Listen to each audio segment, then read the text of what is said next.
Assalamualaikum warahmatullahi wabarakatuh. Alhamdulillahirabbil alamin wassalatu wassalamu ala israfil anbiya'i wal mursalin wa ala alihi washabihi ajma'in. Amma ba'du. Yang sama-sama kita hormati kepada Bapak Al-Muhdil Karim, SIP M.Hum, dan perkenalkan nama saya Harum Saputri Zakia. Di sini saya izin menjelaskan mengenai filsafat teknologi. Teknologi merupakan sejarah teknologi yang berkaitan dengan alat dan teknologi atau teknik hasil penemuan manusia, yang pada akhirnya dapat digunakan untuk memudahkan aktivitas manusia. Maka dapat dipahami dalam kerangka penggunaannya untuk tujuan tertentu. Dengan demikian, secara ontologis, teknologi merupakan cara kebenaran mengungkapkan dirinya atau latar belakang di mana benda-benda memunculkan diri dengan cara tertentu. Kedua kata ini terkait dengan pengetahuan. Tekne terkait dengan pengetahuan praktis, sedangkan epistemologi terkait dengan pengetahuan teoritis. Apabila dikaitkan, tekne termaksud sebagai bukti yang lebih luas, yakni tekne membantu untuk membuka apa yang tidak dapat dikemukakan. Sifat teknologi tersebut berbeda dengan teknologi yang berlaku sekarang. Di masa modern ini tidak melibatkan bukti yang bersifat menciptakan yang puitis. Sebagaimana teknologi kuno hanya meninggalkan penyingkapan yang bersifat menantang, yang melihat alam dan bumi sebagai persediaan yang dapat diambil, disimpan, dan digunakan. Cara penyingkapan dan cara pandang teknologi yang demikian ini yang disebut sebagai membingkai, menurut Gestalt. Dan karena terkait dengan cara pandang manusia terhadap dunianya, maka secara esensial teknologi bersifat eksistensial. Dengan demikian, cara kita bertindak menggunakan alat dan berhubungan dengan dunia juga dibentuk oleh teknologi. Tentunya pandangan tersebut masih terbuka untuk diperdebatkan. Namun demikian, pandangan ini tetap dapat digunakan sebagai pijakan awal untuk lebih mengenal teknologi pada zaman sekarang. Dalam revolusi industri yang keempat, dalam kaitannya dengan kegiatan manusia, mengetahui dan pengetahuan manusia itu sendiri. Menurut Don Ide, alat teknologi mengubah pengalaman dan persepsi manusia terutama terkait dengan waktu, ruang, dan bahasa. Dengan diciptakan arloji, persepsi manusia terhadap waktu dimediasikan dan dikuantifikasikan. Menciptakan peta dan lensa mengubah persepsi manusia terhadap ruang. Peta membuat persepsi ruang yang dapat dibagi-bagi dan dikuantifikasikan, dan lensa mengubah persepsi ruang terkait jauh dan dekatnya objek penglihatan.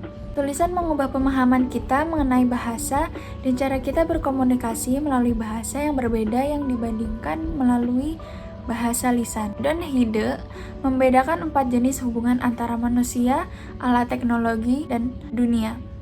Pertama, hubungan berketubuhan, yakni ketika alat teknologi dipahami sebagai perpanjangan tubuh manusia, hubungan ini memiliki kecenderungan untuk menjadikan teknologi sepenuhnya menumbuh, menjadi bagian tubuh manusia. Yang kedua, ada hubungan hermeneutis, yakni ketika alat teknologi dibaca sebagai teks yang perlu ditafsirkan. Melalui penafsiran teks ini pada alat teknologi, dunia kehidupan dapat diketahui. Dalam hubungan ini, dapat diketahui tidaknya dunia bergantung pada beroperasi tidaknya alat teknologi. Hubungan ini dapat dibedakan menjadi yang pertama itu ada hubungan horizontal, yakni adanya kontinuitas teks dengan dunia. Kedua, ada hubungan vertikal, yaitu adalah adanya diskontinuitas yang besar antara bacaan dan dunia nyata, dan membutuhkan penafsiran khusus yang dicontohkan salah satunya adalah teknologi digital. Yang ketiga ada hubungan keberlainan, yakni teknologi dipandang sebagai yang lain atau memiliki hidup yang sendiri. Hubungan keempat yaitu ada hubungan latar belakang, yakni teknologi menjadi bagian pengalaman manusia tetapi kehadirannya tidak dapat diperhatikan. Teknologi juga berperan secara tidak langsung dan berdasarkan 4 hubungan antara manusia, teknologi, dan dunia tersebut, Francis Lim membuat kategori alat teknologi, yaitu alat, instrumen, dan mesin. Alat ini adalah benda yang secara langsung digunakan dalam kebutuhan, dan hanya ada satu fungsi yang terbaik yang dapat dilakukan di antara alternatif. Instrumen ini adalah alat yang digunakan dalam hubungan hermeneutis, yang dimaksud dan diartikan sebagai benda untuk mengukur, membuat observasi atau catatan fenomena yang dapat diamati. Nah, mesin ini adalah alat yang tidak tergantung pada energi manusia, melainkan dari alam. Sumber energi sendiri atau energi abstrak meskipun demikian, mesin tetap membutuhkan pengendalian atau pengarahan manusia. Manusia teknologi dalam Gestalt. Dalam menggunakan pemahaman Heidegger, sebagaimana pemaparan di atas yang memahami zaman sekarang sebagai sejarah. Dan sejarah adalah struktur ketersingkapan ada yang berlaku saat ini, serta dalam mempertimbangkan untuk meletakkan persoalan ini dalam konteks pemaparan Klaus Schwab. Terkait dengan revolusi industri yang keempat, sejarah atau struktur ketersinggungan yang berlaku sekarang masih tetap sama sebagaimana yang disebutkan oleh Heidegger, yakni teknologi. Apabila disepakati bahwa teknologi adalah sejarah penting, yang diajukan pertanyaan seperti apakah sifat penyingkapan sejarah masih tetap sama sebagaimana Gestalt yang berlaku dalam teknologi modern. Berhadapan dengan pertanyaan ini, dapat dipertimbangkan bahwa Gestalt dipahami hanya sebagai penyingkapan yang bersifat menentang, yang melihat alam dan bumi sebagai persediaan yang dapat diambil, disimpan, dan digunakan tanpa mengetahui terlebih dahulu kebutuhan, kondisi, serta tujuan subjek yang mengambil, menyimpan, dan menggunakan secara nyata. Nah, di sini penulis melihat bahwa pernyataan ini mudah dijawab. Bagi penulis, manusia memiliki tubuh yang bersifat fisik, biologis, dan kimiawi, yang tidak dapat mengambil, menyimpan, dan menggunakan alam dan bumi dalam pemenuhan kebutuhan baik fisik, biologi, dan kimiawinya yang sangat mendasar.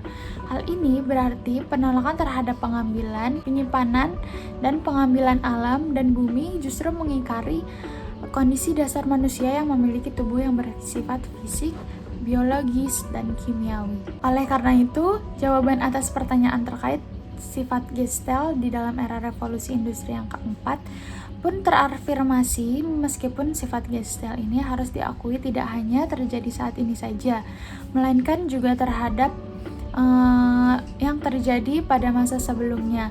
Namun, apabila upaya pengambilan, penyimpanan, dan penggunaan alam dan bumi itu tidak lagi untuk sekadar memenuhi kebutuhan manusia yang bersifat fisik, biologi, dan kimiawi semata-mata, melainkan untuk menukarkannya dengan potensi-potensi yang dimiliki oleh yang lainnya karena alasan tertentu yang dapat disadari ataupun tidak dapat melakukan pengambilan, penyimpanan, dan penggunaan alam dan bumi, tentunya konsep Gestalt itu sendiri menjadi berbeda. Dalam kondisi tersebut, penulis juga akan menjadi perampasan, penimbunan, dan pemborosan. Dalam pemahaman Gestalt yang demikian, pada dasarnya manusia menjadikan alam dan bumi sebagai jarahan yang harus dirampas, ditimbun, dan diboroskan. Dalam gagasan ini, Gestalt yang demikian berlaku di era revolusi industri yang keempat.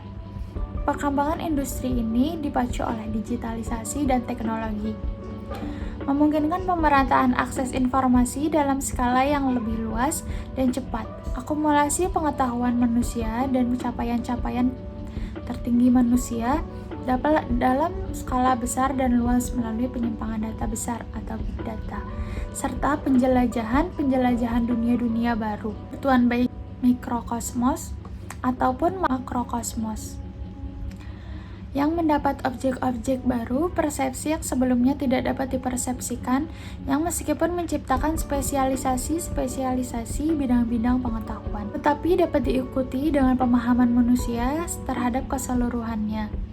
Dalam hal ini ada singkapkan atau dipaksa untuk disingkapkan, dan menjadi objek-objek baru persepsi yang dalam hal-hal partikularnya sanggup untuk dijelaskan tetapi dalam keseluruhannya gagal untuk dipahami.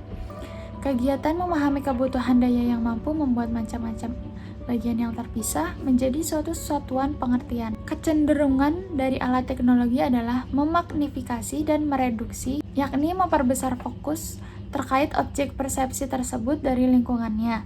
Dengan demikian, masyarakat di mana alat-alat teknologi benar-benar telah menjadi satu dalam kehidupannya, dan tanpanya masyarakat menjadi lumpuh. Kegiatan memahami akan cenderung menjadi kegiatan yang membutuhkan perjuangan. Kondisi ini tak terpahami justru menciptakan dunia baru bagi pemahaman lama dalam sejarah melalui alat-alat teknologi yang lebih canggih, efektif, dan efisien. sebagai gestel melalui alat-alat teknologi yang memang dimaksudkan untuk bertujuan mengarahkan daya manusia untuk menciptakan alat-alat teknologi baru yang dapat meningkatkan efektivitas dan efisiensi pengambilan, penyimpanan, dan penggunaan persediaan alam. Sama halnya dengan pengambilan air dari sumur. Bila dalam waktu yang sama digunakan mengambil 5 liter dan 10 liter, pasti yang memanfaatkan ember 10 liter lah yang pasti menampung air lebih banyak. Pernyataan Gestel yang bersifat memaksa dengan alam dipandang sebagai persediaan yang diambil, disimpan, dan digunakan akan menjadi tidak masuk akal ketika ada alat-alat teknologi yang faktanya mampu melakukan pengambilan, penyimpanan, dan penggunaan dalam waktu relatif yang sama. Tetapi daya ambil, simpan, dan gunanya beratus bahkan beribu kali lebih banyak dibandingkan dengan alat-alat teknologi dalam periode-periode sebelumnya. Hasil dari alat-alat teknologi yang tercipta ini mengambil, menyimpan, dan menggunakan persediaan yang kuantitasnya bahkan cukup untuk menjadi persediaan lebih dari 7 generasi setelahnya. Fakta ini justru mengarahkan pada hal-hal yang mendasari atau menjadi penyebab atau yang menjadi tujuan terciptanya alat-alat yang demikian. Hubungan manusia dengan alam menjadi tak berlangsung karena diperantarai oleh alat-alat teknologi. Dalam hal ini, keempat hubungan manusia dan teknologi tampil. Kecenderungan hubungan berkebutuhan manusia dan teknologi untuk menjadi transparan, yaitu menjadikan teknologi sebagai bagian tubuhnya sendiri dan menjadi dimungkinkan. Meskipun penyatuan ini tidak selalu berarti menanamkan alat-alat teknologi dalam tubuh fisik manusia, melainkan penyatuan yang bersifat asimilasi dan sebagaimana disampaikan oleh Michael Polanyi, bahwa manusia melibatkan diri sepenuhnya dengan alat. Yang dalam hal ini, identitas manusia mengalami perubahan dan pribadi kita meluaskan diri pada cara yang baru. Dalam kondisi ini, dunia pengalaman manusia hanya sejauh dan seluas penafsiran manusia terhadap yang ditampilkan oleh alat teknologi. Di sini hubungan keberlainan juga semakin tampak dengan munculnya mesin-mesin otomatis dan semi-otomatis yang secara fisik dan cara kerjanya menyesuaikan, menyerupai, bahkan mengganti manusia. Mesin-mesin mempunyai identitas yang unik yang mewakili pribadi manusia itu sendiri. Demikian pula dalam hubungan latar belakang, teknologi menjadi tempat terjadinya dan dimungkinkannya pengalaman manusia. Jadi jika pada tahun 1960-an, Robert Marcus menyatakan bahwa penjarahan ini bahkan tidak hanya kekuatan fisik tubuh manusianya saja, melainkan juga dimensi dalam dari manusia itu sendiri yang dijarah dan dijadikan komoditas yang dipertukarkan. Maka gestel yang menjarah yang berlaku pada era revolusi industri yang keempat tidak hanya dikenakan pada alam dan manusia, melainkan menjadi gestel yang diberlakukan pada manusia, teknologi, dan teknologi itu sendiri.